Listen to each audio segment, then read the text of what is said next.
Supreme court ने एक बार फिर न केवल समान नागरिक संहिता बनाने पर जोर दिया बल्कि सरकार से पूछा भी कि वह इस दिशा में आगे क्यों नहीं बढ़ रही है।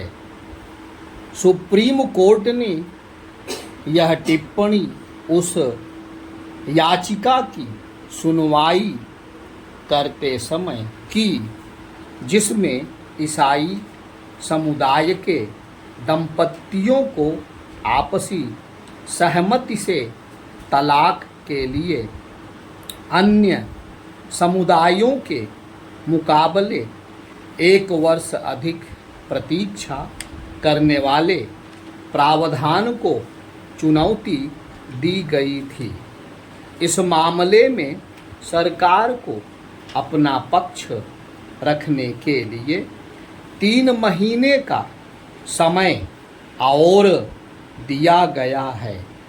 इसमें संदेह है कि सरकार अपना जवाब दाखिल करते समय समान नागरिक संहिता की दिशा में आगे बढ़ने की प्रतिबद्धता प्रदर्शित करेगी।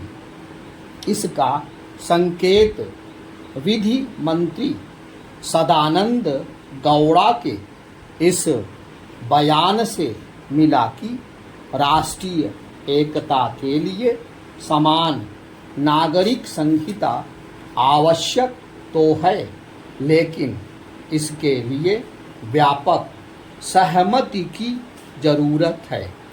इस तरह की बातें लंबे अरसे से की जा रही हैं, लेकिन जब भी समान नागरिक संहिता के लिए आम सहमति बनाने की बारी आती है तो आमतौर पर भाजपा को छोड़कर अन्य राजनीतिक दल किंतु परंतु के साथ हिला हवाली करने लगते हैं।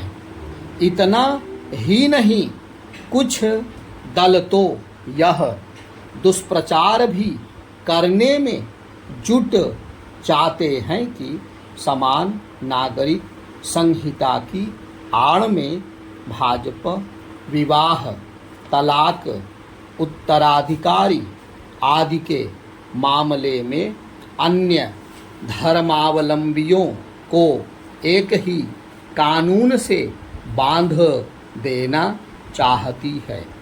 पिछले 6 दशकों से यही हो रहा है और यह जानते हुए भी हुए जा रहे हैं कि समान नागरिक संहिता के अभाव में महिलाओं और विशेष रूप से ईसाई और मुस्लिम समाज की महिलाओं के अधिकारों का हनन हो रहा है।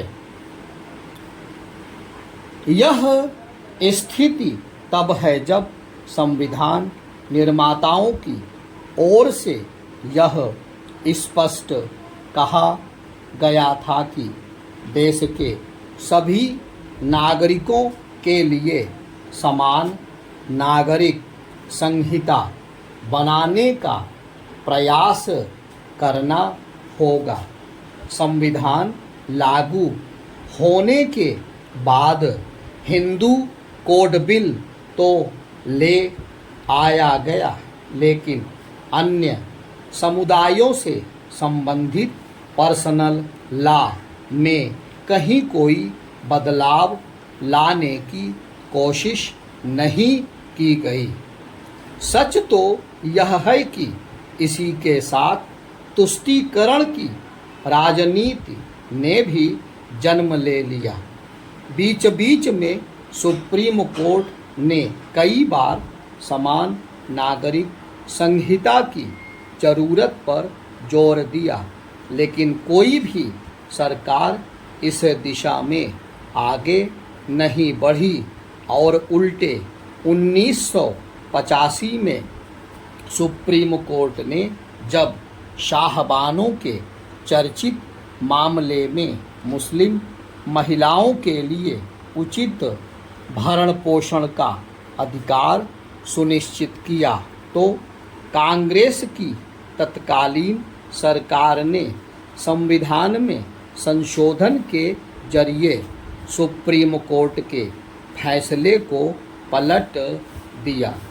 भले ही भाजपा समान नागरिक संहिता की बात करती रही हो, लेकिन इस समय देश में जैसा माहौल है उसे देखते हुए यह लगता नहीं कि वह इस मुद्दे पर आगे बढ़ सकेगी। यदि वह आगे बढ़ती भी है तो अन्य राजनीतिक दल उसका साथ नहीं देने वाले। इन परिस्थितियों में यह आवश्यक है कि सुप्रीम कोर्ट ही अपनी ओर से कोई ठोस पहल करे।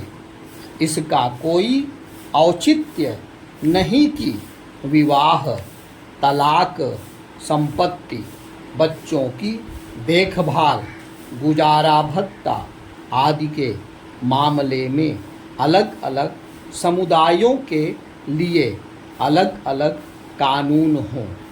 यदि राजनीतिक दल वोट बैंक और तुष्टीकरण की राजनीति का परित्याग करे तो सभी समुदायों की धार्मिक सांस्कृतिक स्वतंत्रता का सम्मान करते हुए एक सर्वमान्य समान नागरिक संहिता का लक्ष्य हासिल किया जा सकता है। इस लक्ष्य को हासिल करके अनेक सामाजिक समस्याओं का समाधान भी किया जा सकता है।